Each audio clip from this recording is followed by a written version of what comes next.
Hello and welcome back to Listen In. Today we'll be talking about stories as entry points, and we're going to focus a little more on resources to support learning from story. I'm Sarah Florence Davidson. My Haida name is Anjak Gusandlance, which means Killer Whale Woman of the Dawn, and I'm joining you from the unceded territories of the Katzie, the Kwantlen, and the Semiahmoo peoples. And I will pass to Nikki. Hi, I am Nikki, and I am a colonizer of Chinese and Mennonite ancestry, and I am joining you today from the traditional, unceded, and contemporary territory of the Kwikwetlem people. And yeah, just happy to be having a chat with you as always, Sarah. Wonderful. And just a shout out as per usual to Raquel Martin, PhD, who inspired us to take our conversations onto YouTube and just share some of the things that we've learned in the process. We're both professors at university and teacher education, so happy to share some of the things that we've learned along the way with all of you.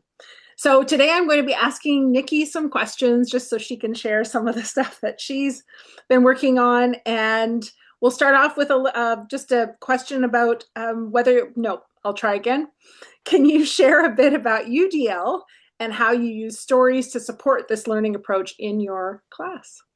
Right. Yeah. So when we were chatting about this topic, what I kind of suggested is that for me, stories really fit in with the concept of the universal design for learning, which is a concept that comes from inclusive and special education. It's sort of a model that we can follow to implement it. And UDL, or Universal Design for Learning, is an approach that can be applied to any discipline or domain to ensure that all learners are able to access and participate in meaningful, challenging learning opportunities. And I got that definition from the CAST website because I would just talk so much if I didn't have a succinct definition. And you can see the website and lots of information about UDL in the notes that's under the video here. And so UDL, when I think about UDL, I think about the curb cuts in sidewalks, right? And how the curb cuts make sidewalks accessible for everyone. So what I think about is my dog, because even my dog sometimes, even at the height of her agility and, fitness, and she's a border collie, and she would sometimes choose to use the curb cut as opposed to hopping up onto the sidewalk. And really, this is kind of, to me, this concept of UDL is that anyone can choose to, engage in whatever entry point they come across. And they don't need a reason to choose one entry point over another. They can just engage with whatever kind of learning is available to them, and they're still going to be able to access challenging learning opportunities. So that's what I sometimes think about. And so in my class, I use stories quite frequently to support UDL. So I try to create multiple entry points so that students can sort of access learning in whatever way suits them today, however they're showing up. Sometimes we come to class and we might be tired, or there might be other things going on, and we can't maybe engage with those really difficult texts the way we could that if everything is going well and perfect in our lives. And so sometimes we need those different entry points, and that's fine. We don't need a reason to access different entry points. And so, for example, one thing I did today, it's not jigging for halibut, but it's learning to carve Argillite. And so I was teaching my course, which is Education 200, Introduction to Educational Psychology, where we were talking about learning and development. And so what I did at my very first class, the very first thing I did was to read an excerpt from this beautiful story. If you haven't looked at it or read it, you really should. And it talks about learning. And of course, well, Sarah, you can speak to this much better than I, but how your dad was learning to carve Argillite, right? And so really getting them to think about, in this story, how did he engage with learning? And so I kind of put that question out to them. And then it was really interesting to see all of the different ways that they picked out from this book. We haven't even started talking about learning yet. And they were able to think about, like, hey, these are all the different ways that this person accessed learning, which was not in a classroom environment. And so that immediately creates this idea of how we're going to talk about learning and how we're going to engage with story to expand our own learning about the content, right?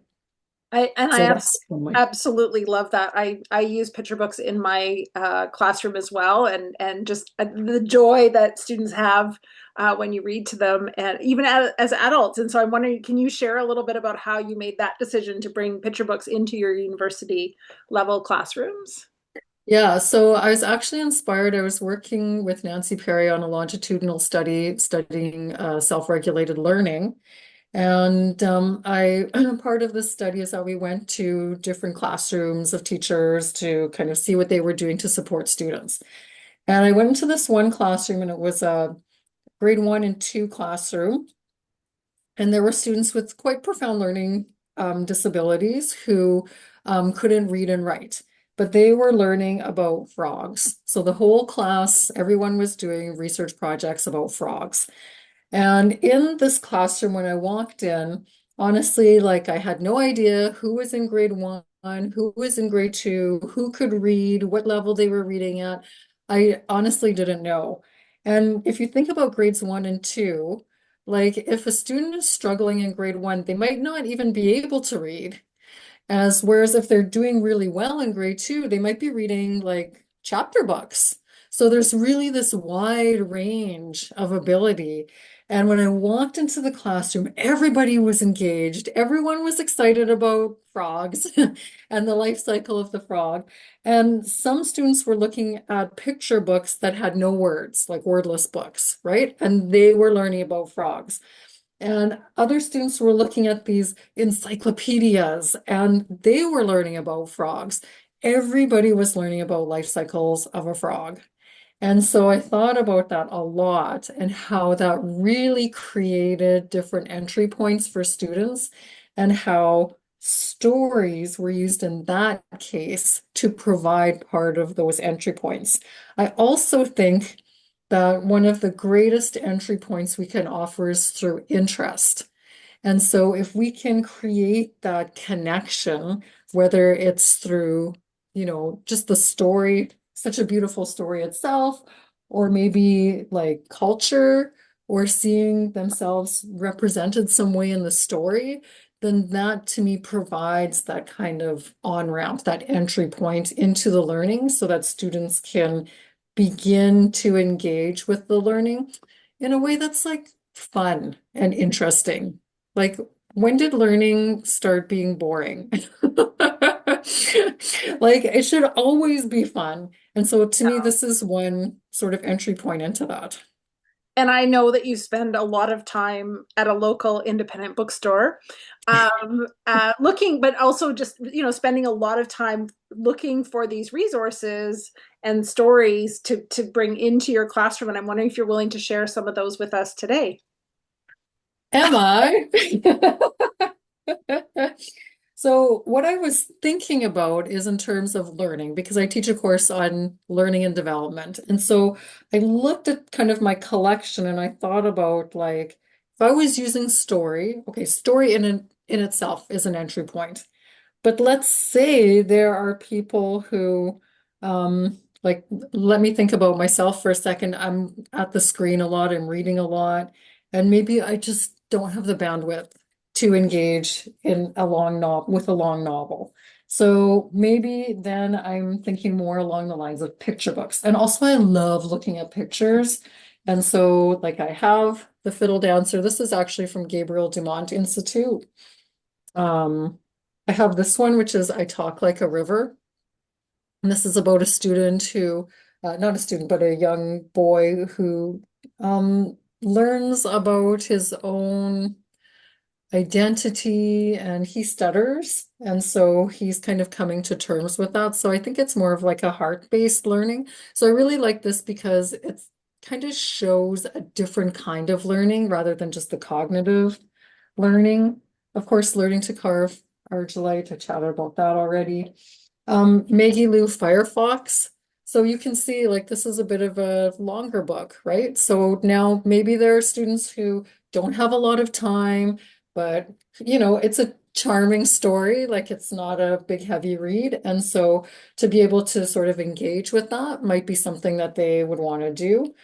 So also a great Sorry, if book. I can just jump in. One of the things that they did in the library when I was teaching at the high school for books that maybe seemed that they were designed for younger readers and to remove some of the stigma around that was they called those quick reads, which I found to be a great. So I appreciate you saying this is a fast read. This is not sort of a for a particular Yeah, age level or grade level. And so I wanted to jump in there with that one because I think it's a great yeah. way to promote reading all different kinds of books and sort of making that more the norm, if you will, of yeah, we all like to read different kinds. And I love these books. So I always talk about them in my classes. And then of course we have like the longer books, Mhm. right? So this is Akata Witch, where she learns how to navigate her superpowers. And then Warrior Girl Unearthed, where she's learning about how to um, I don't know about participate, but how to work in a museum and work with sort of those kinds of in that profession. And so again, like a lot of learning. So what I could do, for example, is choose one of these resources or all of them and put them on my course syllabus and ask students to kind of pull out like where do we see learning here? And I think what I love about all of them, I haven't read them all, but I think what I love about all of them is that you sort of were thinking about what are some stories that help to illustrate some of the stuff that we've been talking about in previous episodes. So super glad to see so many fantastic resources, and they are listed in the text below the video. Yes. So thank you so much for joining us. We'll see you again next time. Thank you.